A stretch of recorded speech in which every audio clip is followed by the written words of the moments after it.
আসসালামু আলাইকুম ওরহমতুল্লাহি ওবরাকাতুহ। ইন্নাল হামদুলিল্লাহ নাহমাদুহু ওয়া নুসাল্লি আলা রাসূলিহিল কারীম। সুপ্রিয় দর্শক, দেশের বাইরে যে যেখান থেকে এই মুহূর্তে আমাদের সাথে যুক্ত হয়েছেন সবাইকে স্বাগত জানাচ্ছি। আমি ওবায়দুল্লাহ আল কাফি। দেখছেন আপনাদের প্রিয় চ্যানেল নেক্সাস টেলিভিশনের নিয়মিত আয়োজন ব্যাকমেন্স বিস্কিটস নিবেদিত ইসলামী জীবন বিধান। সরাসরি সম্প্রচারিত আয়োজন শুরু করছি মহান রব্বুল আলামিনের পবিত্র নামে। বিসমিল্লাহির রহমানির রহিম। যিনি এক এবং অদ্বিতীয়, পরিচিতার শানে সুবহানাল্লাহি ওয়া বিহামদিহি আদাদা খালকিহি ওয়া রিদা নাফসিহি ওয়া জিনাতা আরশিহি ওয়া মিদাদা কালিমাতিহি। রাসূল করিম সাল্লাল্লাহু আলাইহি ওয়াসাল্লামের শানে পড়ছি আল্লাহুম্মা সাল্লি ওয়া সাল্লিম আলা আবদিকা ওয়া হাবিবিকা মুহাম্মাদিন ওয়া আলিহি ওয়া সাহবিহি আজমাইন। সুপ্রিয় দর্শক, আজ আমরা আলোচনা করব বিপথে তরুণ প্রজন্ম। এই বিষয়টি নিয়ে, গুরুত্বপূর্ণ বিষয় নিয়ে আলোচনা করার জন্য স্টুডিওতে আমন্ত্রিত হয়েছেন খ্যাতিমান ইসলামিক স্কলার, বিদগ্ধ আলেমীদ্বীন, আমাদের অগ্রজ অত্যন্ত শ্রদ্ধাভাজন ব্যক্তিত্ব অধ্যাপক ডক্টর হাফেজ এবিএম হিজবুল্লাহ হাফিজাহুল্লাহ। চলুন প্রথমেই সালাম বিনিময় করে নিচ্ছি। আসসালামু আলাইকুম। ওয়ালাইকুম আসসালাম ওয়া রাহমাতুল্লাহি ওয়া বারাকাতুহু। শেখ, কেমন আছেন? আলহামদুলিল্লাহ, আল্লাহ ভালো রেখেছেন। আলহামদুলিল্লাহ, আল্লাহ শুকর। আপনি আমাদের মাঝে সময় দিচ্ছেন আমাদের নেক্সাসের পক্ষ থেকে এবং সকল দর্শক শ্রোতার পক্ষ থেকে আপনাকে অনেক অনেক শুকরিয়া জানাচ্ছি। দোয়া করুন আল্লাহ পাক যেন যতক্ষণ আল্লাহ পাক সুস্বাস্থ্য রাখে আপনাদের খেদমতে হাজির হতে পারি, দাওয়ার কাজগুলো করে যেতে পারি। আমিন ইয়া রাব্বাল আলামিন। সুপ্রিয় দর্শক, যারা নেক্সাসের পর্দায় চোখ রেখেছেন আপনাদেরকে অনেক অনেক প্রীতি ও শুভেচ্ছা জানাচ্ছি। সেই সাথে শেষ পর্যন্ত আয়োজনটির সাথে থাকার জন্য আমন্ত্রণ জানাচ্ছি। আমরা চলে যাওয়ার আগে জানিয়ে দিচ্ছি, মূল আলোচনায় যাব। আলোচনার আগেই জানিয়ে দিচ্ছি, যারা আমাদের সাথে যুক্ত হতে চান স্ক্রিনে প্রদর্শিত হচ্ছে একটি নাম্বার, তা ব্যবহার করবেন এবং অজানা বিষয়গুলো জানতে চাইবেন। আমরা শেখের মাধ্যমে সেগুলোর উত্তর দেওয়ার চেষ্টা করব। একই সাথে ফেসবুক এবং ইউটিউবে সরাসরি সম্প্রচারিত হচ্ছে আয়োজন, সেখানে মূল্যবান কমেন্টস করে আমাদের সাথেই থাকবেন। শেখ, যদি বলতেন যে বিপথে তরুণ প্রজন্ম, আসলে সবাই তো বিপথে চলছে, শয়তানের ধোঁকায় চলছে, যদি বলতেন এই তরুণ প্রজন্ম কীভাবে আল্লাহ তাআলার পথে আসবে? নাহমাদুহু ওয়া নুসাল্লি আলা রাসূলিহিল কারীম, আম্মা বা'দ। আসলে তরুণরাই হচ্ছে কিন্তু সমাজের চালিকা শক্তি। তরুণদেরকে দিয়েই আল্লাহ রাব্বুল আলামিন যুগে যুগে তার দিনকে বিজয়ী করেছেন। মুরব্বীরা পরামর্শ দিয়েছেন, নেতৃত্ব দিয়েছেন, আর তরুণরা সেই পথে এগিয়ে গিয়ে তারা দিনকে সামনের দিকে এগিয়ে নিয়েছেন। দুঃখজনক হলেও সত্য, তরুণরা যেমন ঈমানের পথে এগিয়ে আসছে, তেমনিভাবে আবার বিপথেও তারা এগিয়ে যাচ্ছে। উভয়টাই আমাদের সামনে আছে। তবে বিপদগামী তরুণদের সংখ্যা একটু বেশি বলে মনে হয়, আর সুপথে যারা আছে তাদের সংখ্যা তুলনামূলক হয়তো কিছু কম, কিন্তু তাদের সংখ্যাও আপনার ঝেড়ে ফেলার মতো নয়, আছে। কোরআনে কারীমের মধ্যে আসহাবে কাহফের কথা নিশ্চয়ই মনে আছে। সেখানে কারা ছিলেন?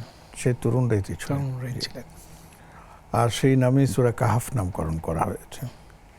আল্লাহ রাব্বুল আলামিন তাদের সম্পর্কে বলছেন, ইন্নাহুম ফিতয়াতুন আমানু বিরাব্বিহিম ওয়া জিদনাহুম হুদা। তারা ছিল এমন যুবক, টকবগে যুবক, ফিতিয়া আমানু বিরাব্বিহিম, যারা তাদের রবের প্রতি ঈমান এনেছিল। আমানু ইন্নাহুম ফিতয়াতুন আমানু বিরাব্বিহিম ওয়া জিদনাহুম হুদা, এবং তাদেরকে আমি হেদায়েত পথ আরও বৃদ্ধি করে দেই। এবং আল্লাহ রাব্বুল আলামিন জালেমদের থেকে তাদেরকে হেফাজত করেন। আমিন। এক গুহায় তারা প্রায় 300 বছর, ওয়ালাবিসু ফি কাহফিহিম সালাসামিআতিন সিনিনা ওয়াজদাদু তিসআ, 309 বছরের মতন তারা সেখানে কাটিয়েছিলেন। শুধু তাদের একটাই উদ্দেশ্য ছিল, তাদের দিনকে হেফাজত করা, দিনকে মানা। সেখান থেকেই আমরা দেখতে পাচ্ছি কিছু তরুণ যারা বিপদগামী হয়ে যাচ্ছে। এবং শুধু তরুণ কেন, তরুণের সাথে তরুণীরাও আছেন। এবং দেখা যায় যে শয়তান তাদেরকে আসলে সবচাইতে বেশি টার্গেট করে। যেমন তারা টকবগে রক্ত নিয়ে তারা সামনের দিকে বাড়ে। যৌবন যখন তাদের শুরু হয়ে যায়, তখন তাদের নানান স্বপ্ন, নানান রঙের রঙিন দৃশ্য দেখে তারা অভ্যস্ত হয়ে যায়, এবং তাদের অন্তরে অনেক কিছু জাগে যেগুলো তারা পালন করতে চায়। এই জন্যই আল্লাহ রাব্বুল আলামিন এই বিপদগামিতা থেকে যেন আমাদের তরুণরা বেঁচে থাকে, এই জন্যই কোরআনে কারীম সহ হাদিসের মধ্যে এই তরুণদেরকে উদ্দেশ্য করেই বলা হয়েছে তারা যেন সর্বোত্তম আপনার আখলাক, সর্বোত্তম চারিত্রিক বৈশিষ্ট্য তারা আপনার কি জানি বলে গ্রহণ করতে পারে। রাসূল করিম সাল্লাল্লাহু আলাইহি ওয়াসাল্লাম এই তরুণদেরকে নিয়েই ভাবতেন এবং তাদেরকেই সত্যের দিশা দিতেন এবং তাদের মধ্যে ঈমানি জজবা আপনার আপনার পয়দা করার জন্য তিনি দিন রাত মেহনত করে গিয়েছেন। দুঃখজনক হলো সত্য, সেই শয়তানি ওয়াসওয়াসা এবং শয়তানের প্ররোচনায় আমাদের তরুণরা এখন বিপদগামী হয়ে যাচ্ছে। এর মূল কারণ আসলে অনেকগুলি আছে, তার মধ্যে একটা কারণ আমি যেটা মনে করি সেটা হচ্ছে তাদের পারিবারিক পরিবেশ পাশাপাশি পারিবারিক শিক্ষা, এই দুটোই কিন্তু তাদেরকে বিপদগামী হতে সাহায্য করে। আমাদের জানা মতে যে আগেকার দিনে আমরা দেখেছি পিছনের দিন যে পরিবার থেকেই কিন্তু সন্তান গড়ে ওঠে এবং সেখান থেকে তাদেরকে দিন শেখানো হয়, তাদেরকে ঈমান শেখানো হয়, তাদেরকে কোরআনে কারীমের সবক দেওয়া হয়, তাদেরকে সকালে মক্তব সাবাহি মক্তব যেগুলো আছে প্রভাতী সেগুলো তাদেরকে পাঠানো হয়, কোরআনে কারীম শেখার জন্য তাদেরকে আপনার কি জানি বলে উৎসাহিত করা হয়। এবং পিতামাতারাও মোটামুটি এদিকে খেয়াল রাখতেন যে কেউ চান না যে তার সন্তান বিপদগামী হোক, এটা কোনো বাবা মাই চায় না। তো এই জন্যই তারা শুরু থেকেই তাদের সন্তানদেরকে দিনদার এবং দিনের পথে আনার জন্য তারা সচেষ্ট থাকেন। মজার ব্যাপার হলো এই ছোট্ট বাচ্চা যখন কথা ফুটে, কথা বলতে শিখে, তখন বাবা মা অনেকেই আছেন তারা বলেন যে বাবা বলো, বাবা বলো, মা বলো, মা বলো, শুনে আনন্দ পায়। আর অনেকে বলছেন যে না আল্লাহ বলো, আল্লাহ বলো, আল্লাহ বলো, আল্লাহ বলে তাদেরকে শেখান। এই যে ভিত্তিমূল যেটা, এটা যদি ঠিক মতন আপনার ভিত্তিতে আপনার আসে, তাহলে এই সন্তান আস্তে আস্তে যখন বড় হয় তখন সে তাই দিনের পথে আসে। আবার আরেকটি বিষয় আছে যে ওই যে বললাম পারিবারিক পরিবেশের মধ্যে বিশেষ করে বাবা মা, কেননা সবসময় দাদা দাদু নানুসে থাকা হয় না, মাও আলাদা থাকেন। যখন দেখে যে মা নামাজের সময় হয়েছে উজু করে সালাত আদায় করছে, বাবা নামাজের সময় হয়েছে দেখেন যে বাবা মসজিদে দিয়ে যাচ্ছে, তখন বাচ্চাদের উপর এটার একটা প্রভাব পড়ে। আমি অনেক দেখেছি, এখনও আপনারা দেখবেন, ইচ্ছা করলে দর্শকবিন্দুকেও বলবো আপনারাও খেয়াল করলে দেখবেন আপনাদের বাসায় যদি শিশু সন্তান থাকে, তো তারা কি জানি বলে দেখবে যে মা নামাজ পড়তেছে, তো মেয়েটা দৌড়ে গিয়ে হিজাব এনে মাথায় দিয়ে সেও মায়ের সাথে নামাজ পড়তেছে। ছেলেটাকে যিনি বলে দেখতেছে বাবা মানে আপনার টুপি তার পাঞ্জাবি পরে মসজিদ যাচ্ছে, এসে বাবাকে জড়িয়ে দিয়ে বাবা আমিও মসজিদে যাবো, সেও মসজিদে যাচ্ছে। তো এই যে একটা পরিবেশে গড়ে ওঠে, তখন এই ছোট্ট বাবু সে আস্তে আস্তে যখন কিশোরে পদার্পণ করে তখন পর্যন্ত কিন্তু তার মধ্যে এই বিষয়টা থাকে। কৈশোরে পদার্পণ পরে কিন্তু কিছুটা ওলটপালট হতে শুরু করে, বিশেষ করে যখন শিক্ষাঙ্গনে শিক্ষা যায়, ক্যাডেট স্কুল হোক, তারপরে ক্যাডেট কি যেন বলে আপনার শিক্ষাঙ্গন হোক, ইংলিশ মিডিয়াম বাংলা মিডিয়াম, সেখানে গেলে যখন আশেপাশের অন্যান্য ছেলে মেয়েদেরকে দেখে তখন তার মধ্যে কিছুটা পরিবর্তন আসে। শেখ আমরা আসবো ইনশাআল্লাহ, একজন দর্শককে যুক্ত করছি। আসসালামু আলাইকুম রহমতুল্লাহ। জি, ওয়ালাইকুম আসসালাম ওয়া রাহমাতুল্লাহি ওয়া বারাকাতুহু। হুজুর নীলা বলছিলাম পাবনা থেকে। স্বাগতম প্রিয় বোন, প্রশ্নটি করুন। জি, স্যারের কাছে দুইটা প্রশ্ন হচ্ছে। প্রথম প্রশ্ন হুজুর, ইয়া হাইয়ু ইয়া কাইয়ুম বি রাহমাতিকা আস্তাগীস, এই দোয়াটা আমাকে কেউ 100 বার পড়তে বলেছে, মানে 100 বারই পড়বো নাকি হচ্ছে যে আমার মন যতবার চাই পড়তে পারবো, আর ফরজের পরে পড়বো না নাকি নফলের পরে যে কোনো সময় পড়বো, এই বিষয়ে একটু বলবেন। আর হচ্ছে হুজুর, যে কসর করব কতদিন, কোনো আত্মীয়ের বাসায় বেড়াতে গেলে কসরটা কতদিন পড়তে পারবো, নিয়ম কতদিন পড়ার? জি, আমাদের সাথেই থাকুন, শায়েখ উত্তর দিবেন ইনশাআল্লাহ তাআলা। আসসালামু আলাইকুম রহমতুল্লাহ। হ্যালো, আসসালামু ওয়ালাইকুম আসসালাম। আসসালাম ওয়া রাহমাতুল্লাহি ওয়া বারাকাতুহু। হুজুর, আমার 5টি প্রশ্ন আছে। জি, স্বাগতম, প্রশ্নগুলো করে ফেলুন। হুজুর, আমার মহরমের রোজা যে বৃহস্পতিবারে রাখছিলাম,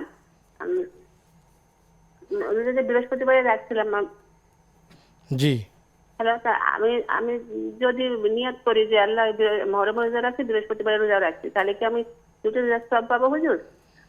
হ্যালো, মহরমের রোজা রেখেছেন আর হ্যাঁ দুইটা, যে বৃহস্পতিবারের দিন, তাহলে হচ্ছে কি আমি দুটি রোজার সব পাবো হুজুর? বৃহস্পতিবারে নিয়াত করলাম আর মহরমের রোজা। আর আরেকটা প্রশ্ন হুজুর, যে কারো অপারেশন করেছে হুজুর। এখন তার যদি কোনো স্বপ্নদোষ হয় তাহলে হচ্ছে সে কিভাবে নামাজ পড়বে? গোসল করা যদি নিষেধ থাকে ডক্টরের। জি হ্যালো, জি আরেকটা প্রশ্ন হুজুর, যে আমার জি। টিভির চলে গেছে হুজুর। জি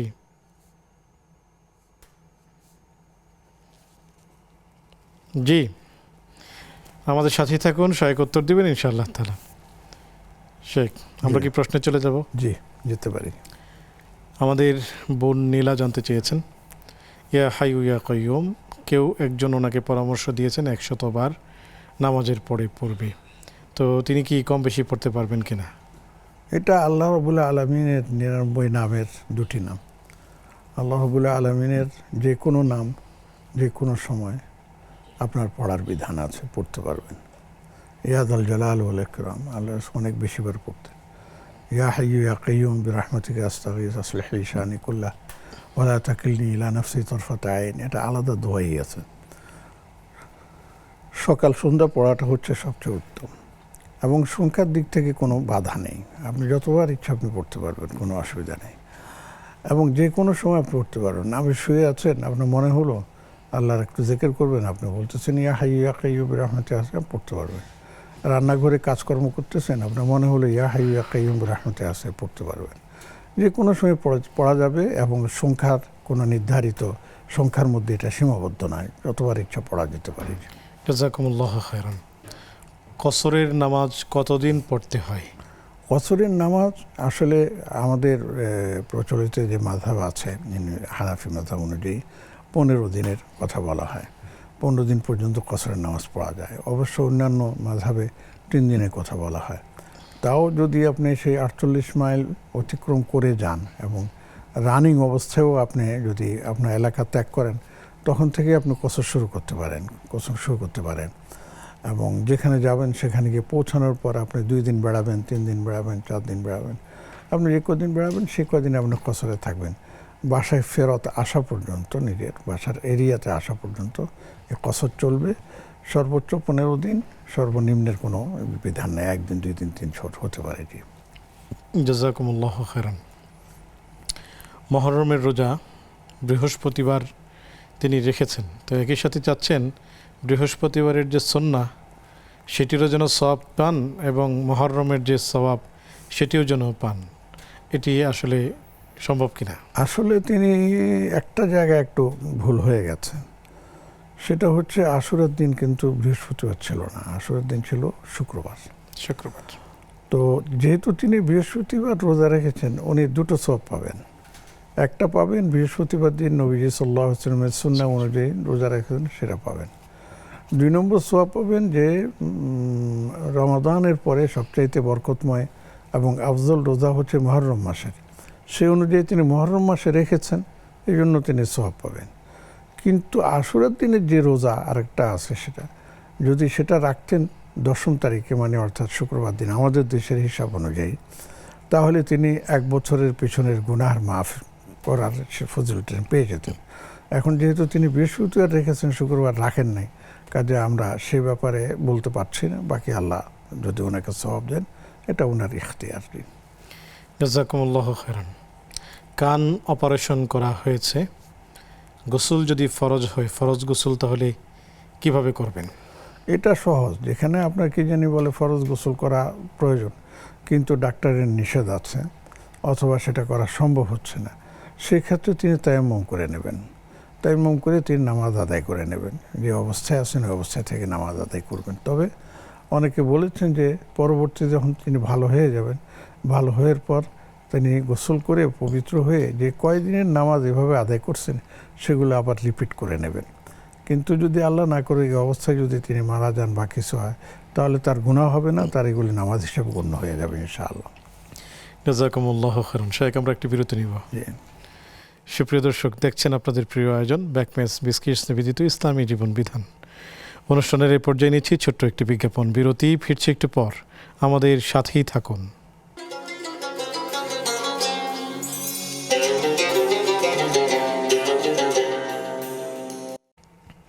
আসসালামু আলাইকুম রহমতুল্লাহি বারাকাতুহ। সুপ্রিয় দর্শক, বিরতির পর সাদর আমন্ত্রণ জানাচ্ছি আপনাদের প্রিয় আয়োজন ব্যাকমেস বিস্কিটস নিবেদিত ইসলামী জীবন বিধানী। আলোচনা করছেন অধ্যাপক ডক্টর হাফিজ ABM হিজবুল্লাহ হাফিজাহুল্লাহ, সাথে আছে আমি ওবায়দুল্লাহ আল কাফি। আলোচনা চলছে বিপথে তরুণ প্রজন্ম, আমাদের আসলে করণীয়টা কি। চলুন আমরা শেখের কাছেই চলে যাব। শেখ, এই যে বর্তমান সময়ে নামাজ হলো আমাদের জন্য ফরজ, কিন্তু ফজরের নামাজে ওঠা খুবই কঠিন। সেই ক্ষেত্রে দুপুরে যদিও মুসল্লি একটু বেশি হয়, ফজরে এক কাতার হয়তো সর্বোচ্চ হয়, এক কাতার অথবা 2 কাতার। কিন্তু আমরা তরুণ প্রজন্ম যাদেরকে ফজরে পাই না, তাদেরকে আমরা টেলিভিশনের স্ক্রিনের সামনে অথবা খেলা দেখার যে বড় পর্দার সামনে আমরা দেখছি। যদি বলতেন এই বিষয়ে আসলে আমাদের কি করা উচিত? না, সেটা আমি যেটা আগে বলে আসতেছিলাম, দুঃখজনক হলো সত্য যে পারিবারিক পরিবেশে এটার একটা বড় প্রভাব আছে। এরপরে সামাজিক পরিবেশ, জন্যকে আমি বলছিলাম যে কৈশোর যখন শুরু হয়, বাচ্চা যখন 4-5 বছরে আসে, তখন সে স্কুলে যাওয়া শুরু করে, ক্যাডেট কলেজ, ক্যাডেট স্কুল যেগুলোতে। তো সেখানে গেলে সবাই তো একরকম না, সেখানে আপনার বিভিন্ন ধরনের ছেলে মেয়েরা আসে। তো তাদের সাথে মিশামিশি করলেই সেখান থেকে বাচ্চারা অনেক কিছু শিখে।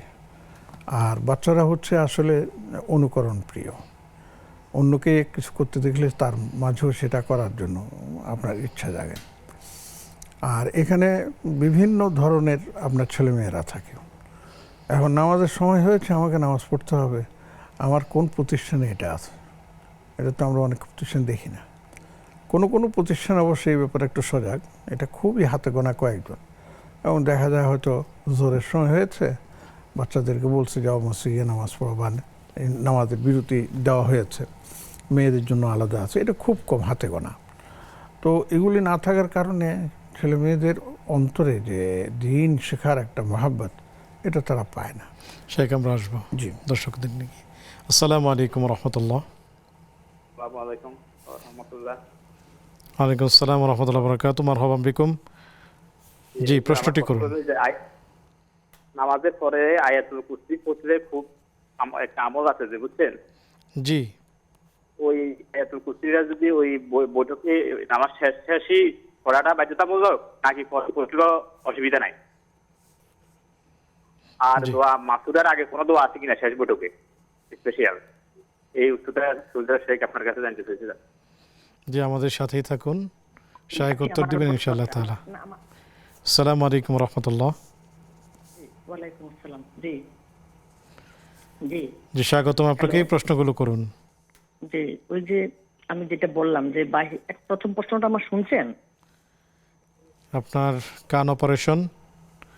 যে বাহিরে গেলে নামাজ কাজা হওয়ার সম্ভাবনা থাকলে জি, প্রথম ওয়াক্ত আমি ওয়াক্তিয়া নামাজ পড়বো, যেটা কাজা হওয়ার সম্ভাবনা সেটা কি আমি কাজা পড়বো না কি নিয়ত পড়বো? একটা। আরেকটা প্রশ্ন হইল, একটা মাদ্রাসার ক্যালেন্ডারে, চিরস্থায়ী ক্যালেন্ডারে তাহাজ্জুদের নামাজ ফজরের নামাজের 6 মিনিট আগে শেষ হয়। এখন কি তাহাজ্জুদ নামাজটা কি আজানের 1 মিনিট আগে দেওয়া আছে মোবাইলে, ওইভাবে পড়বো, নাকি তাহাজ্জুদের পরে 6 মিনিট অপেক্ষা করে ফজরের নামাজের সময় হয়, কোনটা ধরবো? আর একটা কথা হইল, অজুর পরে, অজুর দোয়ার পরে কালেমা শাহাদা পড়ার পরে কি সুবহানাকা আল্লাহুম্মা ওয়া বিহামদিহি এটা পড়ার কোনো বিধান আছে কিনা, পড়া যাবে কিনা? হুজুর, আরেকটা প্রশ্ন হইল যে ব্যাংকে টাকা রাখলে আমি যদি সুদটা নিয়ে কোনো মেয়াদে রাখি, মেয়াদে রাখার পরে সুদটা যদি আমি কোনো গরিবের মধ্যে বিতরণ করে দেই, সেটা আমার নাকি গুনাহ হবে কিনা, নাকি এমনিতেই রাখা কোনো সুদ আমি নিলাম না বা বিতরণও করলাম না, কোনটা আমার জন্য উত্তম? হুজুর, যদি প্রশ্নগুলি উত্তরটা দিতেন আমি উপকৃত হইতাম।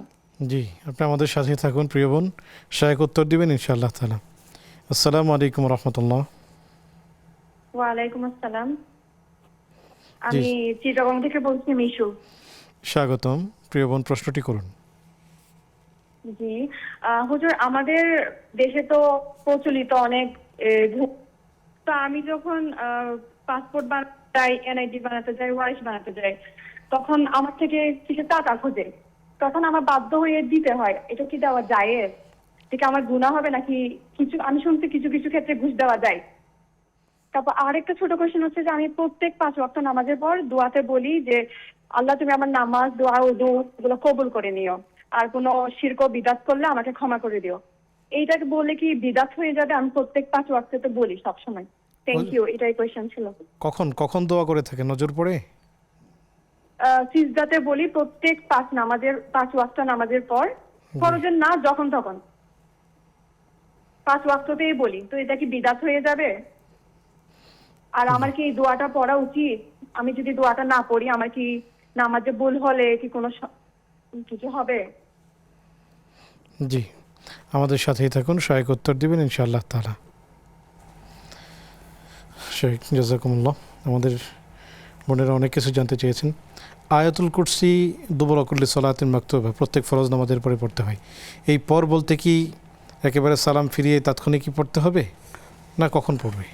না, তাৎক্ষণিকভাবে পড়তে হবে জরুরি না, বরঞ্চ সালাম ফিরে পড়বে তাৎক্ষণিক পড়া হয় আস্তাগফিরুল্লাহ আস্তাগফিরুল্লাহ 3 বার, এরপরে আল্লাহুম্মা আনতাস সালাম মিনকাস সালাম 1 বার, এরপরে আরও অন্যান্য দোয়া আছে। এবং আপনি ইচ্ছা করলে এই সময় আয়াতুল কুরসিও পড়তে পারবেন, কোনো অসুবিধা নেই। আবার যদি আপনি ইচ্ছা করেন ফরজ নামাজ শেষ করে, সুন্নত শেষ করে, সব নামাজ শেষ করে বসে বসে যে দোয়াগুলো আছে সেগুলি পড়তে, তাহলে সেটাও পড়তে পারবেন এবং আয়াতুল কুরসি তখন পড়লেও আদায় হয়ে যাবে ইনশাআল্লাহ। জি, জাযাকুমুল্লাহ খাইরান। একটি সম্পূরক প্রশ্ন, আয়াতুল কুরসি পড়ার আগে কি আউযু বিল্লাহ বিসমিল্লাহ পড়ে নিতে হবে, না ছাড়াও এটা পড়া যাবে? না, আয়াতুল কুরসি পড়ার আগে আউযু বিল্লাহ বিসমিল্লাহ পড়ার দরকার নেই, প্রয়োজন নেই। জি, জাযাকুমুল্লাহ খাইরান। এখানে মনে রাখতে হবে যে উনি তো একটা আমল করতেছেন, তাই না?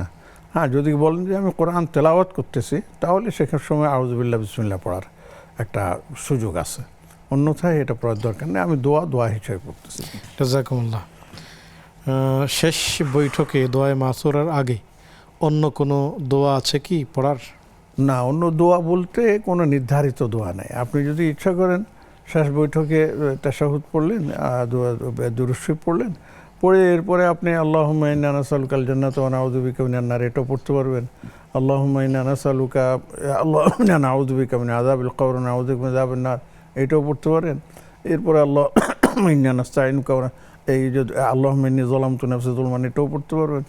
অর্থাৎ শেষ বৈঠকের পর দুরূদ ইব্রাহিমী শেষ করে আপনি যে কোনো দোয়া পড়তে পারবেন। সেখানে যে দোয়ায় মাসুরাই নির্ধারিত পড়তে হবে এটা জরুরি না। জাযাকুমুল্লাহ খাইরান। বাহিরে বের হলে নামাজ কাজা হওয়ার সম্ভাবনা থাকে, বিশেষ করে বাংলাদেশে যেহেতু মেয়েদের মহিলাদের মসজিদে নামাজের ব্যবস্থাপনা নেই, তো কোনো কাজে বের হলে বেশিরভাগ সময় এমন হয় যে নামাজ কাজা হতে পারে। সেই সম্ভাবনায় বা আশঙ্কায় যদি কোনো বোন নামাজ আগে পড়ে নেন, সেটি আসলে কি ধরা হবে, কাজা নামাজ বা পড়ার অনুমতি আছে কিনা? না, যদি কাজা মানে আপনার না বের হওয়ার পর মানে নামাজ কাজা হয়ে যাওয়ার সম্ভাবনা থাকে, তো কেউ কেউ মানে নিজেদের থেকে এই মাসআলা দেন যে তিনি আগে নামাজটা পড়ে বের হন, অসুবিধা নেই, তাহলে তার নামাজটা আদায় হয়ে গেল। কিন্তু এটা মনে রাখতে হবে আল্লাহ পাক কোরআনে কারীমের মধ্যে ইরশাদ করেছেন ইন্না সলাতা কানাত আলাল মুমিনিনা কিতাবাম মাওকুতা, প্রত্যেকটা নামাজের জন্য আল্লাহ পাক নির্দিষ্ট সময় রেখেছেন। তো এই জন্য আপনি এই ফজরের সময় বের হবেন, তো তাহাজ্জুদের সময় ফজর নামাজ পড়লে কি হবে? এটা তো খামাখা কথা। জোহরের সময় আপনার রাস্তায় জোহরের সময়ই হয় না, এখন আপনি বের হবেন, জোহরের সময় দেখা গেল বাসে আছেন, গাড়িতে আছেন, জোহরে পড়তে পারেন না, আপনি এখন তো জোহরের নামাজ শুরু সময় হওয়ার আগে পড়ে নিলেন, না, এটা করা যাবে না। কাজা নামাজ, এই নামাজ অগ্রিম পড়া যায় না, কিন্তু পরে পড়া যায়। যদি পরে পড়া হয় তখন সেটা কাজা হিসাবে আপনার গণ্য হয়। এই জন্যই কেউ কেউ বলেছেন যেমন নাকি সফরে যখন বের হয়, সফরের শর্ত, তখন আপনার জোহর আসর একসাথে পড়া যায় আগে পরে, মাগরিব এশা একসাথে পড়া যায় আগে পরে, সেটার মাসআলা আছে। তবে আমরা বলি যে সেখানে আপনার সতর্কতার সাথে খেয়াল রাখবেন যে নির্ধারিত সময়ের মধ্যে নামাজটা পড়াটা আমাদের উত্তম। আর যদি একান্তই ছুটেই যায় তাহলে সেটা পরবর্তীতে আপনার কাজা হিসাবে আদায় করে নেবেন ইনশাআল্লাহ। আল্লাহ পাক এই অনিচ্ছাকৃত ত্রুটির জন্য আল্লাহর কাছে ইস্তিগফার করলে আল্লাহ মাফ করে দেবেন ইনশাআল্লাহ। জাযাকুমুল্লাহ। আসসালামু আলাইকুম ওয়া রাহমাতুল্লাহ। ওয়ালাইকুম আসসালাম। আমার দুইটি প্রশ্ন। স্বাগতম, প্রশ্নগুলো করুন। এই যে মানুষ মারা গেলে যে মানুষের যে মৃত ব্যক্তির নামে যে খাওয়ায়, মানুষ খাওয়ায়, খাওয়ায়, এটা তো এমনি যে ঠিক, কিন্তু তারপরেও মানুষের খাওয়ায়।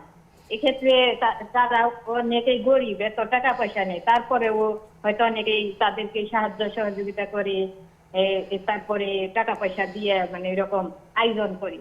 তো ওইখানে কি জাকাতের টাকা দেওয়া যাবে? এটা একটা প্রশ্ন। জি, আরেকটা প্রশ্ন, ওই যে ব্যাংকের দ্বারা যে মানুষের বাড়ি করে দেয়, তারপরে ব্যাংকের কাছে দায়বদ্ধ থাকি, এই পরে আস্তে আস্তে হয়তো সুদ করে, এটা কি কতটুকু যায়? জি, কিস্তি নেওয়া। আমাদের সাথেই থাকুন, সহায়ক উত্তর দিবেন ইনশাআল্লাহ তাআলা। আরেকটা প্রশ্ন স্যার, জি। আরেকটা প্রশ্ন হচ্ছে যে আমার ইসলামী ব্যাংকে কিছু টাকা আছে, তো ফিক্সডে কিছু টাকা আছে, আবার এমনিতে কিছু, মানে 1 লাখের মতো হবে আমার, মানে ব্যবহারী কিছু স্বর্ণ আছে 1.5 ভরির মতো। তো আমি ওই যে ব্যাংকের যে টাকাটা, সেটা আমি হাত দেই না, কোনো কাজে লাগে না। ফিক্সডে যে টাকাটা আছে অল্প কিছু, তো ওটা তো কিছু কাজে লাগে না, সেই টাকা থেকে যে কি একটু প্রফিট আসে, সেই প্রফিটটা কি আমি জাকাত হিসাবে দিতে পারবো, নাকি ওই টাকা হিসাব করে মূলটা এবং প্রফিটটা মিলেই জাকাত দিতে হবে? মানে আমার টাকাটা কিন্তু 1 লাখের মতো, বেশি না, কিন্তু ওই টাকাটা আমি তো কোনো কাজে লাগাই না, জি, তো সেই টাকাটা থেকে আমি কি করব সেটা একটু জানতে চাচ্ছি। জি, আমাদের সাথেই থাকুন, সহায়ক উত্তর দিবেন ইনশাআল্লাহ তাআলা। শেখ, যদি আমরা অনেকগুলো প্রশ্ন এসছে, আমরা প্রশ্নেই ফিরতে যাচ্ছি। জি শেখ, আমরা আসবো একটি বিরতি থেকে এসে। সুপ্রিয় দর্শক, দেখছেন আপনাদের প্রিয় আয়োজন ব্যাকম্যাচ বিস্কিটস নিবেদিত ইসলামী জীবন বিধান। সময় হলো আরও একটি বিজ্ঞাপন, বিরতিতে যাবার, ফিরছি একটু পর, আমাদের সাথেই থাকুন।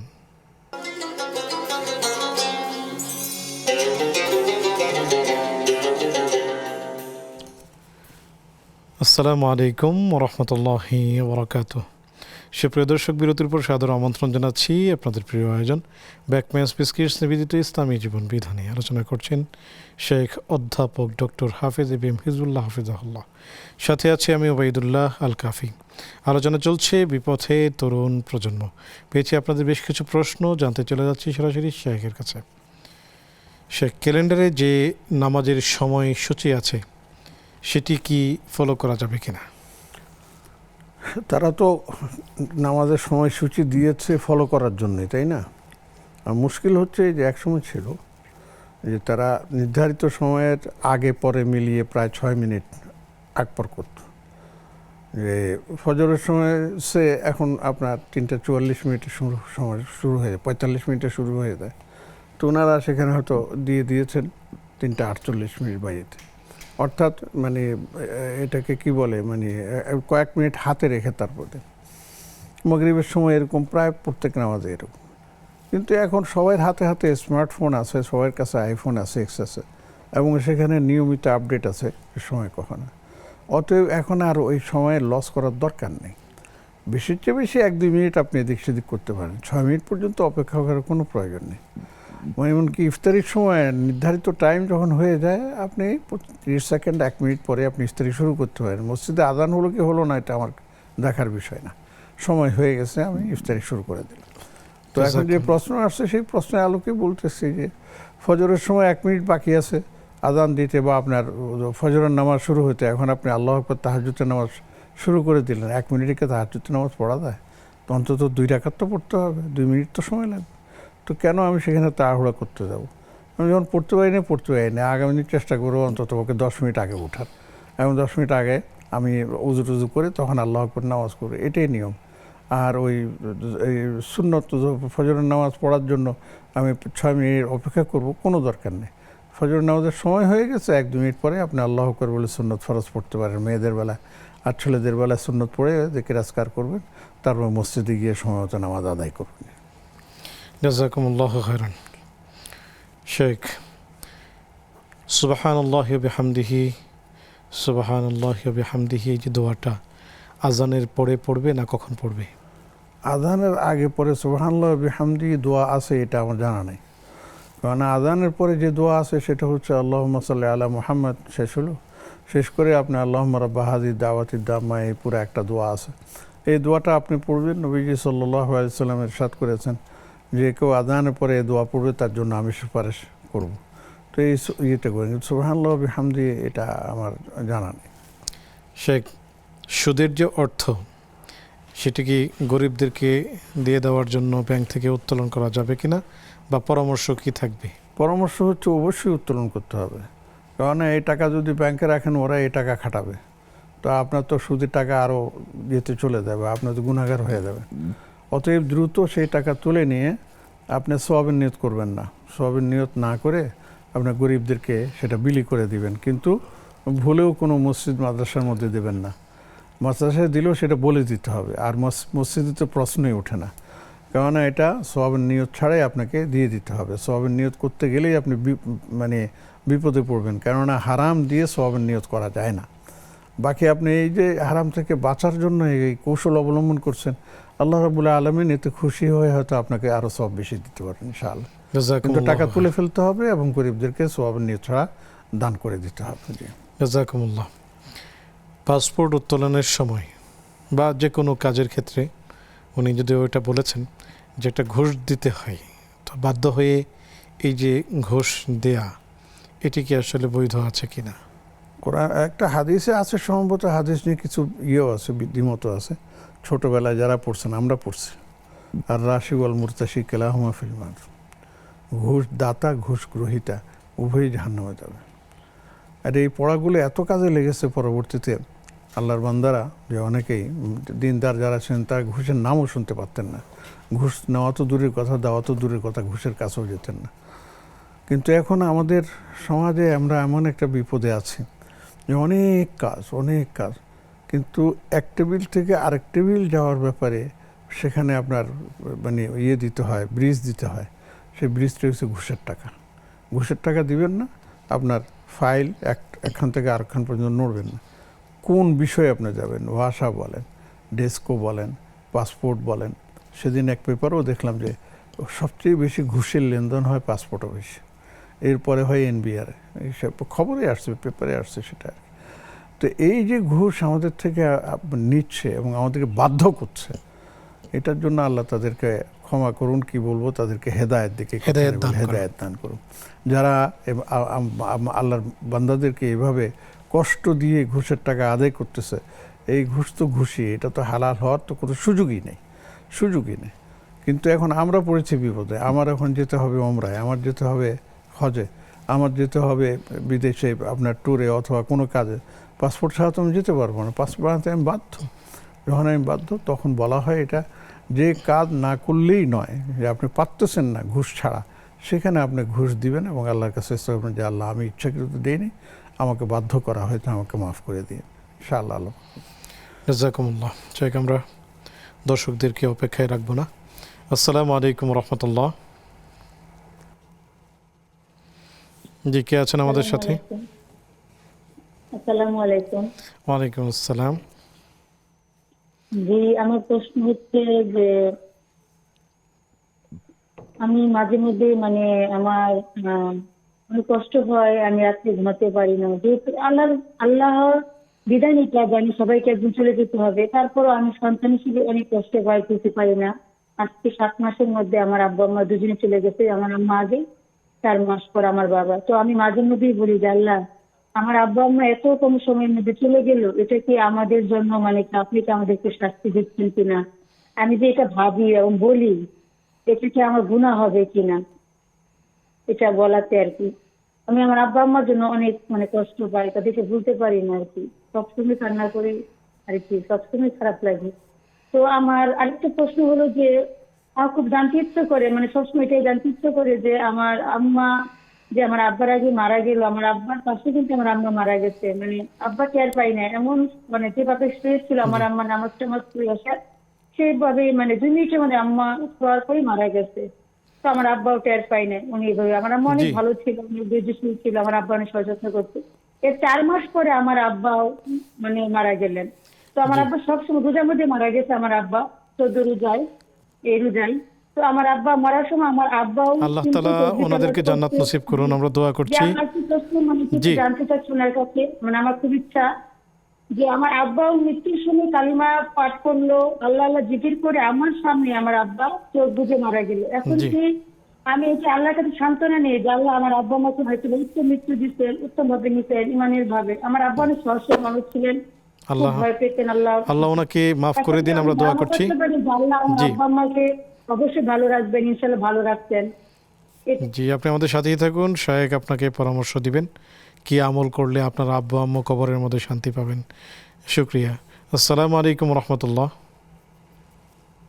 কে আছেন আমাদের সাথে? ওয়ালাইকুম আসসালাম রাহমাতুল্লাহ। জি, আমার একটি প্রশ্ন জি। আর সম্মানিত শায়েখের কাছে, আর একটি অনুরোধ রয়েছে। শায়েখ একটু আগে বললেন ইয়া হাইয়ু ইয়া কাইয়ুম বিরহমাতিকা আস্তাগীস, এরপরে উনি আরেকটু বলেছেন, সেটা যদি আরেকবার অনুগ্রহ করে রিপিট করেন মানে ইয়া কৃতজ্ঞ হাইয়ু ইয়া থাকবো। কাইয়ুম আর আমার বিরহমাতিকা প্রশ্ন- আস্তাগীস। জি জি, সম্মানিত শায়েখ আরেকটু বড় করে কি বলেছেন আর কি। জি, শায়েখ বলবেন আর ইনশাআল্লাহ। আমার প্রশ্নটি হলো, সেটা হলো যে এখন তো 3:20 আপনার আসরের ওয়াক্তটা, জোহরের ওয়াক্ত শেষ হয়। তো সেটা যদি 5 মিনিট ওভার হয়ে যায়, ঠিক টাইম মতো শুরু করেছি, কিন্তু 3-4 মিনিট ওভার হয়ে গেছে, 24 মিনিট হয়ে গেছে। শায়েখ, এটাতে কি কোনো আমার নামাজের ত্রুটি হবে? এটাই জানতে চাওয়া। অনেক ভালো থাকবেন আপনারা। আসসালামু আলাইকুম। জাযাকুমুল্লাহ। ওয়া আলাইকুম আসসালাম। শেখ, আমাদের সাথে আরও একজন যুক্ত আছেন, তাকেও নিচ্ছি। আসসালামু আলাইকুম রহমতুল্লাহ। জি, সংযোগটি বিচ্ছিন্ন হয়েছে। শেখ, এখানে সিজদায় গিয়ে যদি এই দোয়া করা হয়, নামাজে কোনো ভুল ত্রুটি হয়ে থাকলে আল্লাহ তুমি মাফ করে দাও, তো এটি বললে কি বিদআত হবে কিনা? আসলে সেজদায় যে কোনো দোয়া করা যায়, হ্যাঁ, তবে ফরজ নামাজের সেজদায় যে কোনো দোয়া করা উচিত না, সেখানে এক নিষেধ আছে। নফলের মধ্যে আপনি করেন, সেজদার মধ্যে আপনি করেন, এবং যে কোনো দোয়া আপনি করতে পারেন। আল্লাহ আমার গুনাহটুকুনি মাফ করে দেন, আল্লাহ আমার নেক আমলগুলো কবুল করে নেন, এটা তো ভালো কথা, এটা তো ভালো একটা দোয়া। এটা বেদাত হবে কেন? এটার সাথে বেদাতের কোনো সম্পর্ক নেই। আপনি যে কোনো সময় যে কোনো দোয়া করতে পারবেন, সেটা আপনার জন্য বৈধ। জি, জাযাকুমুল্লাহ। বাংলাদেশে মানুষ মারা গেলে খাওয়ানোর একটা প্রচলন শুরু হয়েছে, তো এটি নিশ্চয়ই ঠিক নয়, কিন্তু এই প্রোগ্রাম করতে গিয়ে যিনি গরিব, তিনি আবার আশপাশ থেকে সহযোগিতা নিয়ে তারপরে এই কাজটি করে থাকেন। প্রথম প্রশ্ন হলো, এ জাতীয় প্রোগ্রাম করা জায়েজ কিনা। দ্বিতীয় প্রশ্ন হলো, এ জাতীয় দাওয়াত দিলে সেই খাবার খাওয়াটা বৈধ আছে কিনা।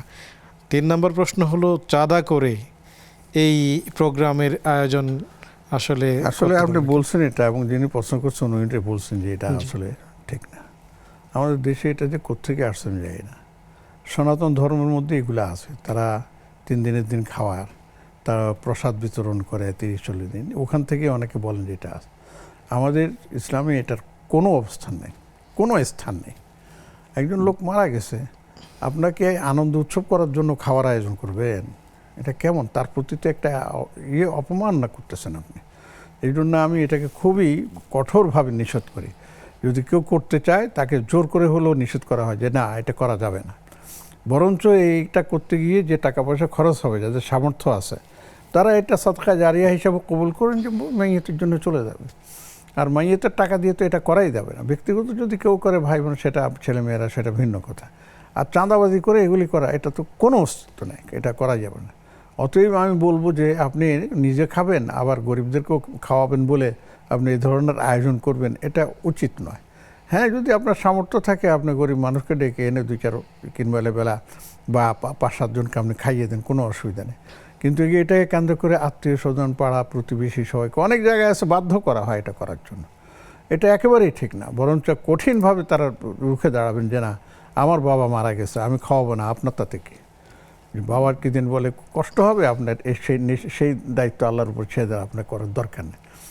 আত্মীয় স্বজনরা এসেই বাধ্য করে যে একটা খাওয়ার দাও, একটা ইয়ে করা হবে। আজীব আমার মা মারা গেছে, আমার বাবা মারা গেছে, আর আপনারা খেতে আসবেন আমার বাসায়, বরঞ্চ আপনারা আমার জন্য খাবার নিয়ে আসেন। আমাদের সুন্নত হচ্ছে এটা, যে বাসায় কোনো মৃত ব্যক্তি মারা যায়, সেই বাসার জন্য খাবার পাঠানো। আল্লাহ রসুল বলতেছেন, এক সাহাবীর মারা গেছে, সেই সাহাবী মারা গেছে, ও পেরেশানিতে আছে, তোমরা ওর খাওয়ার ইন্তজাম করো। তো এইভাবে আছে, এটা হচ্ছে সুন্নত। কিন্তু ওই যিনি মারা গেছে, যার তার এখন কষ্টে সে জান যায়, আর আপনি বলতেছেন খাওয়ার ইন্তজাম করতে, এটা শরীয়তে কিছুতে জায়েজ নেই। জি, জাযাকুমুল্লাহ। ব্যাংক থেকে যে লোন নেওয়া হয়, কোনো একটা জিনিস কেনা হয়, সেই কিস্তিতে সেটা পরিশোধ করা হয়, তো এটি কি আসলে ঠিক আছে কিনা? বা কিস্তি যদি আপনার ঠিক মতন সেটা আপনার শর্তাবলী থাকে তাহলে সেটা ঠিক আছে। যে আপনি একটা জিনিস 10 টাকা দাম, আপনি যদি কিস্তিতে কেনেন সেটা 15 টাকা দেওয়া লাগবে, সেটা 20 টাকা দেওয়া লাগবে, এটা ঠিক আছে, কারণ আপনি কিস্তিতে নিচ্ছেন বা বাকিতে নিচ্ছেন। কিন্তু যদি এইটা হয় যে 10 টাকা আপনি নিচ্ছেন, 15 টাকা আপনাকে দাম দিতে হবে, কিন্তু যদি দেরি করেন তাহলে সে 15 টাকার উপর সুদ দেওয়া লাগবে, তাহলে এটা জায়েজ নেই। জাযাকুমুল্লাহ। শেখ, আমরা একটি বিরতি নিব। সুপ্রিয় দর্শক, দেখছেন আপনাদের প্রিয় আয়োজন ব্যাকম্যাচ বিস্কিটস নিবেদিত ইসলামী জীবন বিধান। সময় হলো আরও একটি বিজ্ঞাপন বিরতিতে যাবার, ফিরছি একটু পর, আমাদের সাথেই থাকুন।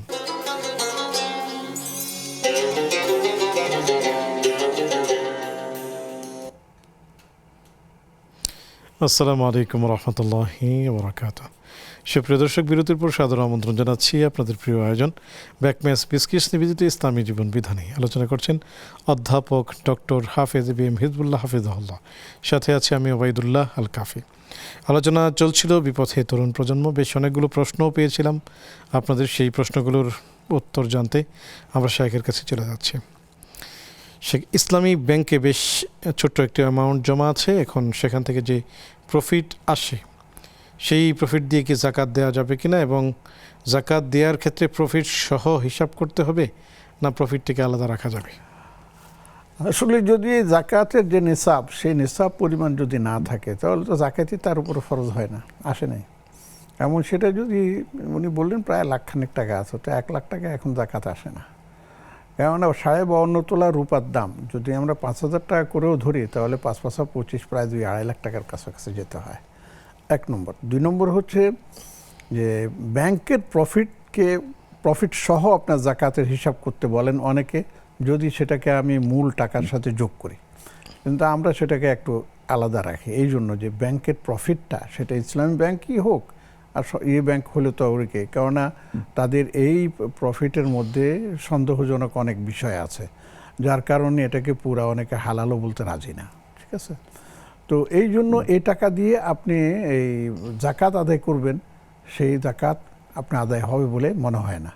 তবে যদি আপনি এটা মনে করেন যে এখন এখান থেকে দিচ্ছি, পরে আমি এই টাকাটা পূরণ করে দেবো, তাহলে সেটা ভিন্ন কথা, কিন্তু এই টাকা জাকাতের যোগ্য না, জাকাতযোগ্য নয়। হ্যাঁ, তো এই জন্য আমি বলবো যে আপনি এই ব্যাংকের মধ্যে এই ধরনের টাকা যদি থেকে থাকে সেটাকে আপনি বছরান্তে আপনি তুলে ফেলুন, যে এটা আপনার সুদ নামক লাভ আসে, সেটা আপনি গরিবদেরকে, আমরা এতে পূর্বেও বলেছি, সওয়াবের নিয়ত ছাড়া গরিবদের মধ্যে এটা বিতরণ করে দেন।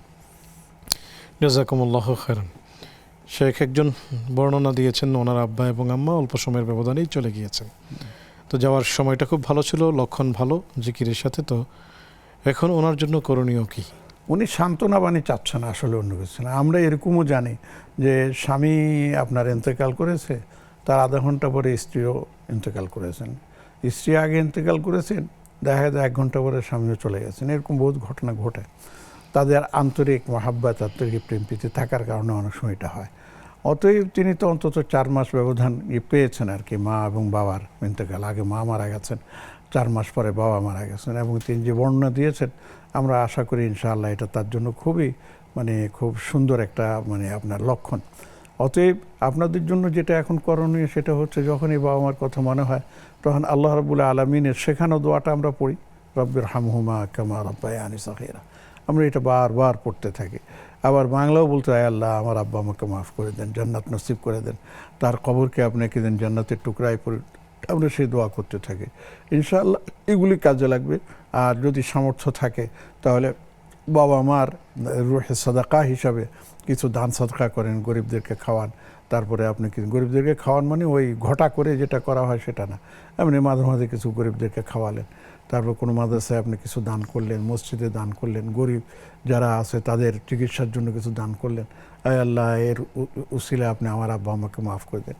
এগুলি হচ্ছে আমাদের পরবর্তী কাজ। জি, জাযাকুমুল্লাহ। শেখ, আমরা একজন দর্শককে নিব। আসসালামু আলাইকুম রহমতুল্লাহ। আমার একটা প্রশ্ন আছে। জি, আমার প্রশ্নটা হলো, আমাদের পাশে স্বামী স্ত্রীরা ওরা গন্ডগোল বাঁধাইছে, বুঝছেন? 4-5 তলা বাড়ি, স্ত্রী জোর করে লিখে নেবে স্বামীর কাছে, তাই নিয়ে গন্ডগোল।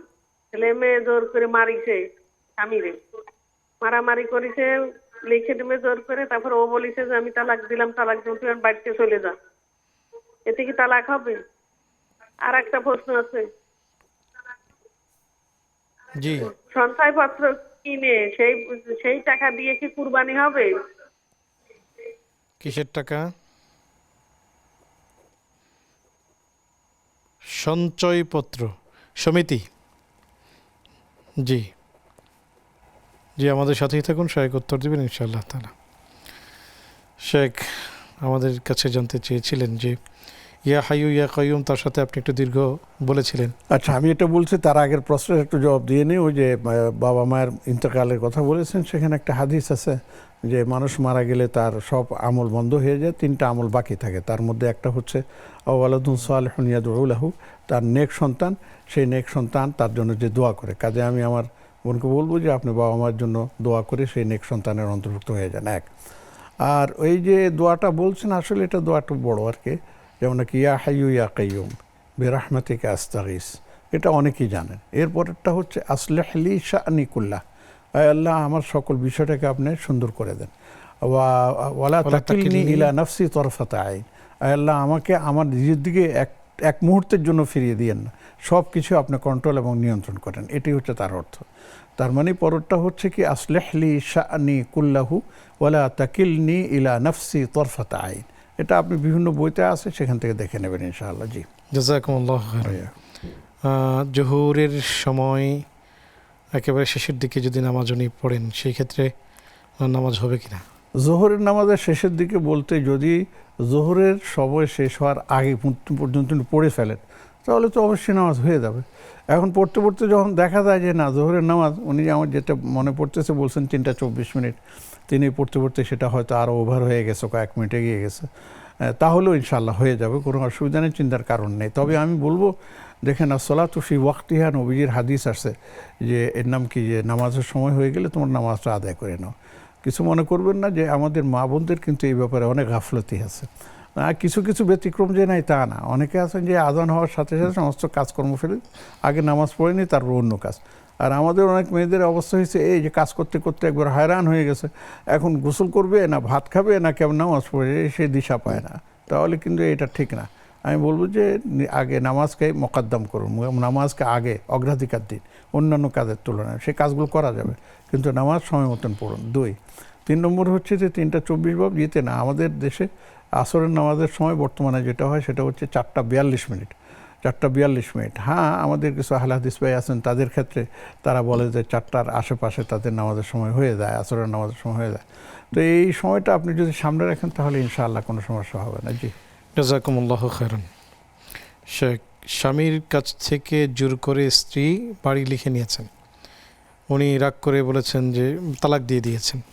এই যে তালাক শব্দের উচ্চারণ করলেন, বাড়ি থেকে বের হওয়ার কথা বললেন, তালাক কি হয়ে গিয়েছে কিনা?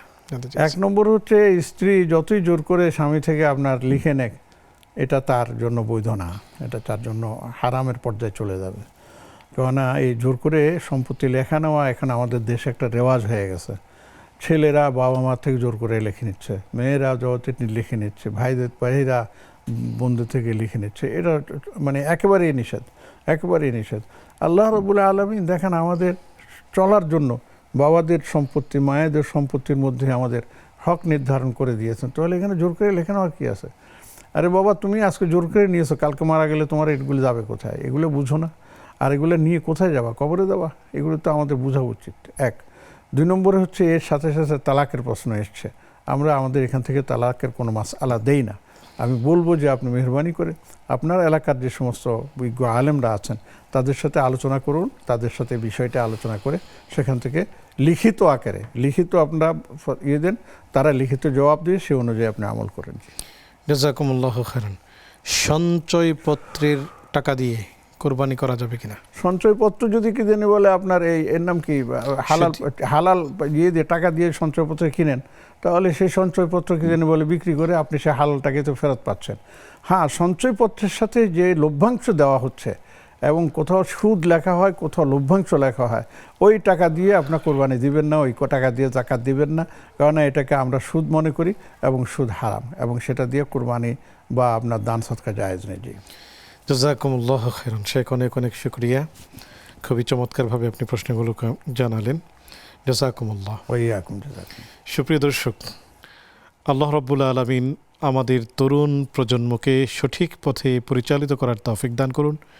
আমি সকল অভিভাবকদেরকে দৃষ্টি আকর্ষণ করব যে আল্লাহ তাআলা অবশ্যই আপনাকে আপনার দায়িত্ব সম্পর্কে জিজ্ঞাসা করবেন। নবীজি সাল্লাল্লাহু আলাইহি ওয়াসাল্লাম বলেছেন, আলা কুল্লুকুম রাঈন ওয়া কুল্লুকুম মাসউলুন আন রাঈয়াতিহি। তোমরা প্রত্যেকেই দায়িত্বশীল, তোমাদের দায়িত্ব সম্পর্কে তোমাদেরকে জিজ্ঞাসা করা হবে। তো বাবা হলো সন্তানের উপর দায়িত্বশীল, সুতরাং আপনার ছেলে মেয়ে কোথায় কি করছে, সে কি আল্লাহ তাআলার নাফরমানি করছে না আল্লাহ তাআলার আনুগত্য করছে, এই ব্যাপারে আল্লাহ তাআলা আপনাকে ধরবেন এবং জবাব দিতে হবে, যেহেতু তিনি হলেন মালিক ইয়াউমিদ্দিন। আমি সবাইকে উদাত্ত আহ্বান জানাবো, সতর্ক হন, নিজে আল্লাহ রাব্বুল আলামিনের আনুগত্যে ফিরে আসুন, সন্তানদেরকে আল্লাহ তাআলার আনুগত্যের প্রতি আহ্বান করুন এবং নিয়ন্ত্রিত রাখার চেষ্টা করুন। আল্লাহ রাব্বুল আলামিন সেটি আমাদেরকে করার তৌফিক দান করুন। আগামী পর্ব দেখার আমন্ত্রণ জানিয়ে আজকের মতো আমরা বিদায় নিচ্ছি। সে পর্যন্ত আল্লাহ তাআলা আমাদের সবাইকে ভালো রাখুন, সুস্থ রাখুন। আসসালামু আলাইকুম ওয়া রাহমাতুল্লাহি ওয়া বারাকাতুহু।